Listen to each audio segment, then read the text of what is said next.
Bonjour. Quoi? Tu as peur ou quoi?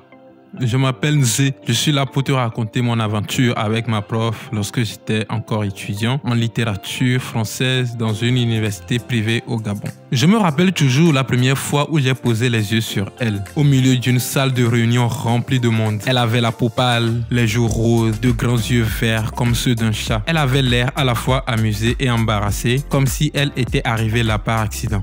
Elle ne ressemblait à aucune des personnes que j'avais rencontrées auparavant. Elle portait des vêtements de luxe et pouvait réciter des vers de poésie. Je suis tout de suite tombé sous son charme. J'ai changé de faculté après mes premiers examens, juste pour pouvoir être dans sa classe. Après avoir réussi à devenir son meilleur étudiant, notre relation a rapidement évolué de manière étrange. Elle me prêtait des romans modernes et des films d'auteur. Je viens d'un quartier très populaire de Libreville. À l'époque, je me sentais très mature et sophistiqué du haut de mes 20 ans. Elle avait 35 ans et un copain depuis longtemps, ce qui écartait pas mal de soupçons. À l'époque, j'écrivais de la poésie. Je lui ai lu un de mes poèmes et elle m'a félicité. Sur le coup, mon cœur s'est mis à fondre. Maintenant, j'enrage. Je me déteste d'avoir voulu être aimé à tout prix et d'avoir été aussi facilement manipulé. Elle est devenue ma relectrice attitrée. On s'asseyait dans la salle d'anglais pour parcourir mes poèmes. Je n'avais jamais eu un tel coup de cœur auparavant. Toutes les nuits, j'allais me coucher en pensant à ce que ça ferait de l'embrasser. Je n'étais même pas expérimenté sexuellement et je ne savais même pas comment me masturber. Je ne savais pas non plus ce que ça ferait de coucher avec quelqu'un. C'était déjà suffisant de m'imaginer l'embrasser encore et encore. Notre relation n'était pas une relation prof-étudiant normale. En dépit de ma timidité imperturbable, elle savait pertinemment que j'étais red dingue d'elle. Pendant les congés de Noël,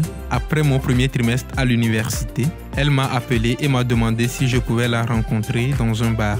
Je me suis douché en vitesse et je me suis épilé les jambes, les aisselles et le pubis. Pour quelqu'un qui manquait d'expérience sexuelle, j'étais très optimiste. Je me suis apprêté, aussi nerveux que surexcité. Mais j'avais un étrange pressentiment. Elle venait de rompre avec son copain et elle était déjà au bar quand elle m'a appelé. Quelque part dans mon esprit de jeune naïf, je savais que ça n'allait pas bien se terminer. Personne ne prend de bonnes décisions dans un bar. Finalement, elle a commencé à me parler. Après sa récente rupture, elle a eu une autre aventure avec un de ses anciens étudiants.